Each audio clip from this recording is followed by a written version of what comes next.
Hello and welcome to Retro Breeze, and to what I hope is the first episode in a longer running series on this channel, in which I go through the process of designing and creating my own retro handheld gaming device.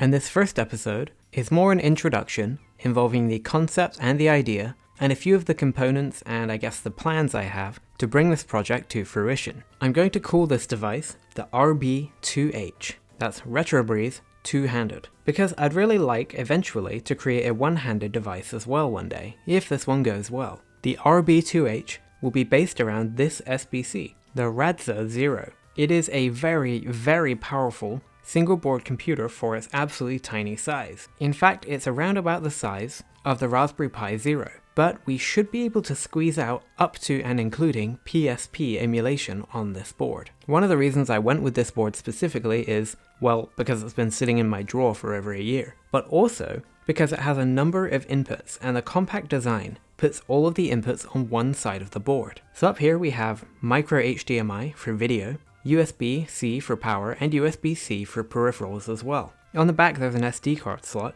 and of course GPIO headers too. But that's really it, there's not much else going on this board. It's very simple, and I think that the small size and the convenient location of all of the outputs and inputs will make this a pretty easy chip to work with. Furthermore, there are both Android and Linux builds available for this board. I'm not sure which I'm going to use. Today I've been lightly tinkering with the Android side. It may involve building my own Lineage OS, which I might do, but I might also not. I'm kind of on the fence, I'm leaning more towards Android, but I guess we'll have to see. Thankfully though, you can actually boot Android from the onboard memory, of which there's 128 gigs, and you can boot Linux from the SD card directly as well, just by inserting it. So there's actually a possibility of dual booting here as well. I'm guessing I might need to reroute the SD card to somewhere else though, because I think this board is going to be completely on the inside of the device. In terms of screen, I'm going to be using this 4.3 inch IPS display from Waveshare. It has an 800 by 480 pixel resolution, which is a 5:3 aspect ratio. This should make it do really well with pretty much every retro system, as they're all going to fill out a large amount of the screen. I really love this display module, because it removes a lot of the complexity that blocked me on previous projects. For example, the controller board is built in to the LCD module itself, so I don't need to use a separate controller board. And that controller board is really amazing. It of course has HDMI in, it powers by micro USB, and also has micro USB for touchscreen as well. Though I'm not exactly sure I'll use the touch input this time. However, it also has built-in support for speakers using this connector here. You can literally just wire in any 1 or 2 speakers that you want, and the board already has amplifiers and volume control and all of that built right in. You might also notice that it has a headphone jack built in as well, and some buttons on the side for controlling the on-screen overlay. So this is really an all-encompassing LCD display here. And to top it all off, it's IPS,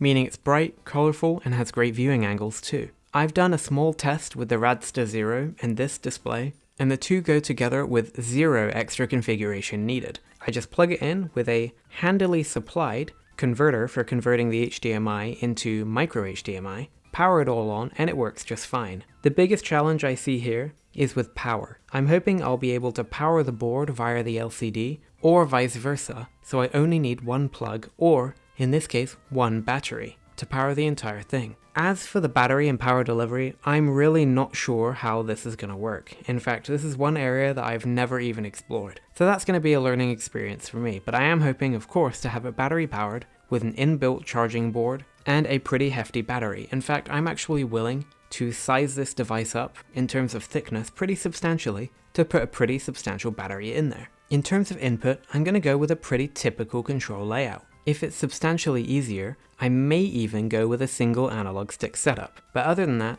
I'll have the D-pad, 4 face buttons, and 4 shoulder buttons as well. And of course start and select. I'm not going to do anything fancy here like analog triggers or anything. I'm really just going to keep it as simple as I possibly can. Although I am leaning towards using membranes for the face buttons and having a clickier D-pad. To make the input work, I'm planning to use one of these two boards here. This purple one is a clone of the Arduino Leonardo. This Leonardo clone is really good because it can use the Real Robots configurator. That is basically a software program that lets you configure gamepad inputs really easily. You just plug them into a certain pin on the board and then configure them in the software and you're good to go. I've used this before and it's so convenient and so easy. The Leonardo also has a library available to turn it into an X input device. And what this means is that I could make this be detected by the rest of the board as an Xbox controller, which will make compatibility much easier. However, this is another area where I'm not sure exactly how I'm going to connect all this into the Radster Zero,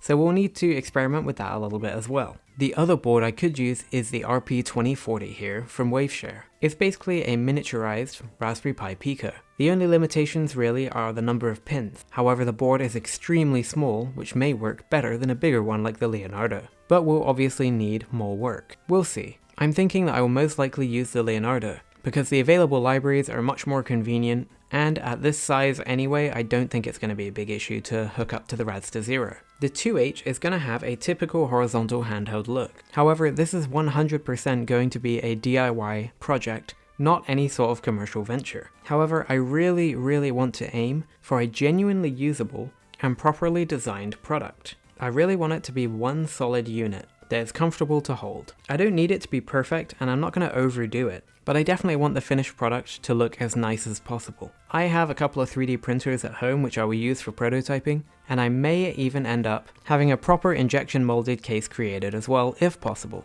But we will certainly cross that bridge when we come to it and not right now. Just based on what I've been thinking about in my head, I think that this will end up looking a little bit similar to the Powkiddy RGB-10 Max 2, but we will again have to wait and see. I'm not exactly sure of the timescale for this project. I tend to work on stuff like this pretty slowly, but I aim to have an update at least once a month or so, and maybe more if I make any substantial progress. Like I said earlier, I've really wanted to make my own retro handheld gaming device for absolutely years, honestly. Ever since I got the very first Raspberry Pi on day one, it's always been something in the back of my mind that I wanted to do, and now seems a better time than ever to do it. So I'll be posting video updates for you to follow along if you're interested, and I'm definitely interested in any of the ideas that you have along the way. Please be sure to give me your input, and let me know if you've done anything like this before, or if you have any tips on adding batteries or inputs or anything like that. I would love to hear them. I'm really excited for this project, and I really look forward to sharing this journey with you as we go along. So thank you very much as always for watching Retro Breeze. Please be sure to subscribe so that you don't miss the further updates to this project